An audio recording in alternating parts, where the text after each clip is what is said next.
नमस्कार, मैं संदीप शर्मा। जिस प्रकार से अब जल्द ही सरपंच पद के लिए चुनाव होने वाले हैं, उसके लिए हम गांव में जाकर भावी उम्मीदवार से बात कर रहे हैं। आज हमारे साथ जज्जर जिले के गांव फतेहपुरी से सरपंच पद के लिए भावी उम्मीदवार हैं, जो कि अपना उद्देश्य और ध्येय आप लोगों के समक्ष रखेंगे।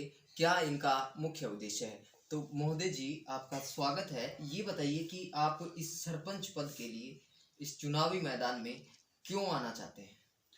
सबसे पहले तो मैं अपने पूरे गांव वासियों को नमस्कार बोलूँगा, नमस्कार कहूँगा। जो मुझे सर्विस करते हुए जो गांव का मुझे प्यार मिला, मैं अपने पूरे गांव का बहुत तहे दिल से आभारी हूँ।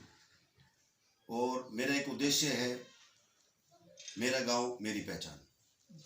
जो मेरा गांव मेरी पहचान है, मैं उसको यहाँ से बहुत अच्छी तरीके से डेवलप करना चाहता हूँ, जिससे कि मेरे गांव के जो बच्चे हैं, मेरे गांव के जो बुजुर्ग हैं, खुशहाल ज़िंदगी जिए, और मेरे गांव के जो बच्चे हैं, युवा पीढ़ी है, वो अच्छी प्रकार से अपना कार्य करें और आगे भविष्य में वो कामयाब हो। सर्वप्रथम बात आती है अन्नदाता की, किसान की। तो किसान को लेकर आपके मन में क्या विचार है? किस तरीके से अगर आपको गांव आशीर्वाद देता है, तो आप किस तरीके से काम करेंगे उनके सम्मान के लिए? हमारा जो पहली बात कृषि प्रधान देश है, और मेरे गांव के जो जितने भी किसान हैं, जो किसान वर्ग के जो लोग हैं, जो खेती करते हैं, मैं उनका आशीर्वाद चाहूँगा पहले तो, कि जिस मेहनत से वो एक एक दाना इकट्ठा करके और हमारा जो है पेट पालते हैं।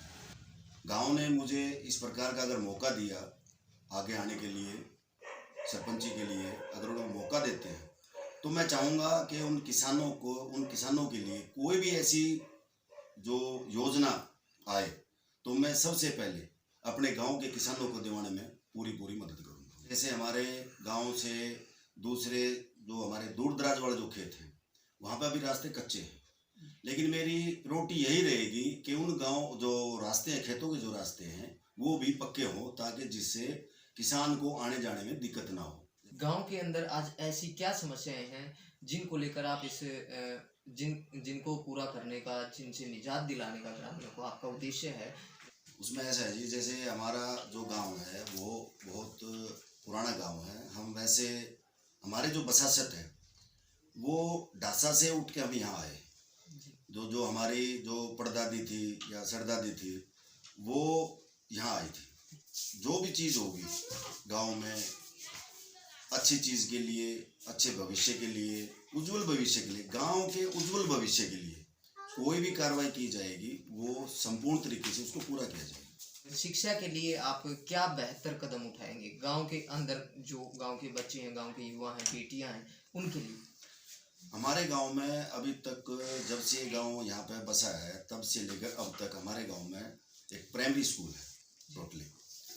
और हमारा टारगेट क्या होगा कि हम इसको एकदम हाई सेकेंडरी नहीं करा सकते, लेकिन स्टेप बाय स्टेप हम गवर्नमेंट से रिक्वेस्ट करके इसको सबसे पहले हम मिडिल क्लास कराएं, कि हमारे जो बच्चे हैं, बेटियां हैं, जो बाहर स्कूलों में पढ़ने के लिए जाती हैं, उनको किसी ना किसी कारणवश दिक्कत आती है। अगर वो मिडिल क्लास यहाँ से पास करके और फिर किसी बाहर अगर स्कूलों में जाती है, जब तक थोड़ा सा बच्चों में मेजोरिटी आ जाती है, मैच्योरिटी आने से बच्चा समझ जाता है, समझदार भी हो जाता है, क्या अच्छा है क्या बुरा है।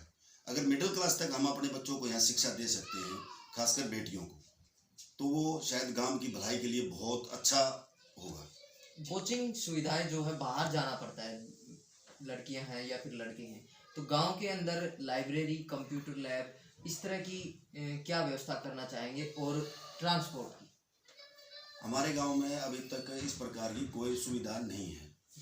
जैसे लाइब्रेरी है, तो अभी तक यहाँ पे नहीं खुली है लाइब्रेरी। तो मेरा फोकस तकरीबन रहता है कि बच्चे, हमारे जो गांव के जो बच्चे हैं, जो पढ़ने में इंटरेस्टेड हैं, लेकिन किसी कारणवश वो नहीं पढ़ पा रहे और उनको बाहर सफ़र करके जाना पड़ता है, वो टाइम वेस्ट होता है उसका।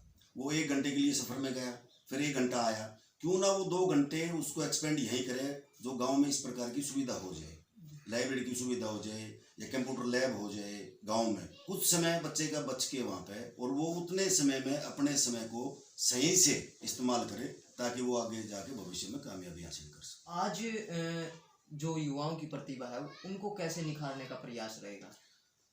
हमारे गांव की कबड्डी जो टीम होती थी वो गोहान की 1 नंबर की टीम होती थी जी।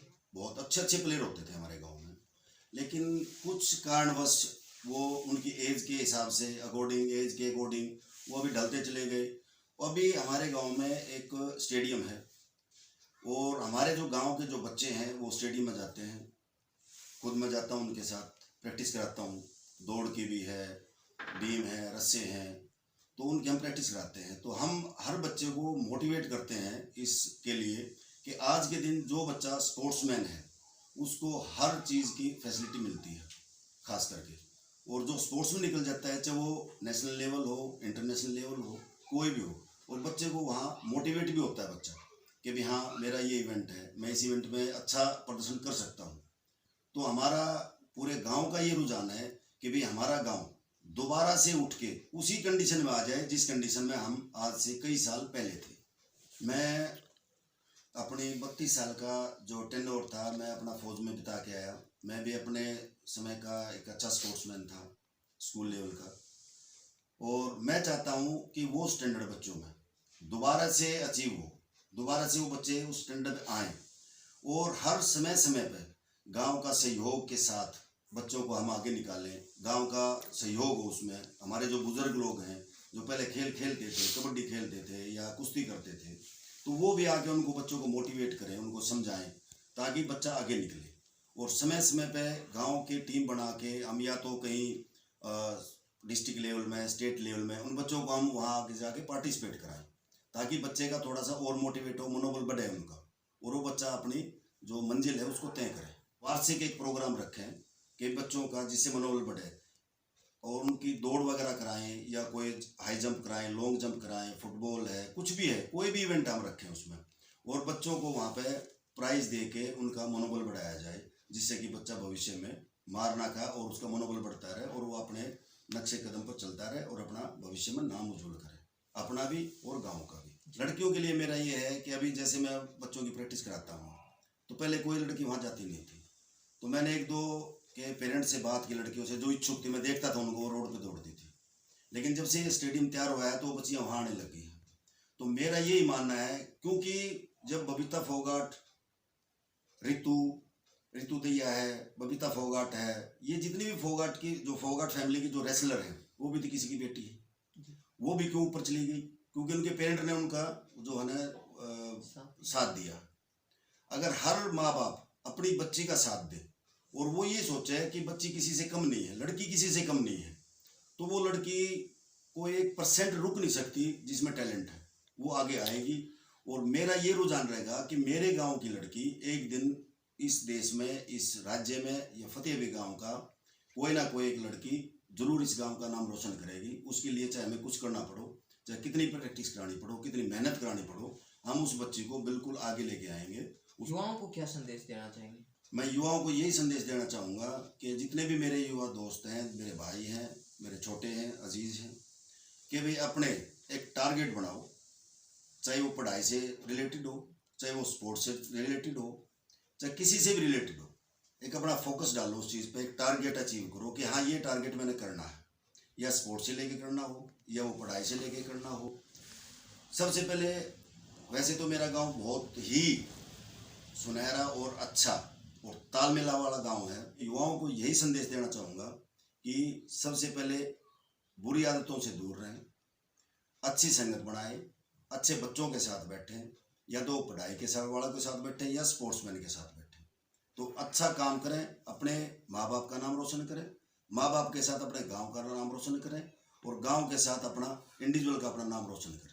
वोट डालना सबका अधिकार है, बहुत ही जरूरी है वो वोट डालना, और एक ऐसे आदमी को वोट डालो जो उनके भविष्य के लिए, गांव के लिए अच्छा कार्य करता हो या बढ़िया काम करता हो। तो उसका उस एक वोट की कीमत, शायद वो एक वोट से पराजय हो रहे हो, अच्छा आदमी भी एक वोट से पराजय हो सकता है। तो हर आदमी को अपना वोट डालने का अधिकार है, और अपना वोट जरूर से जरूर डाले, क्योंकि उसका जन्मसिद्ध अधिकार है वोट डालने का, और उसको वोट डालना चाहिए। मेरा जो गांव है उसका आशीर्वाद सदैव मेरे ऊपर, मेरे परिवार पर हमेशा बना रहा है। और अगर मुझे गांव एक बार इस प्रकार का अगर मौका देता है तो मैं अपना जीवन भी सफल मानूंगा कि हाँ, मेरा जीवन सफल हुआ।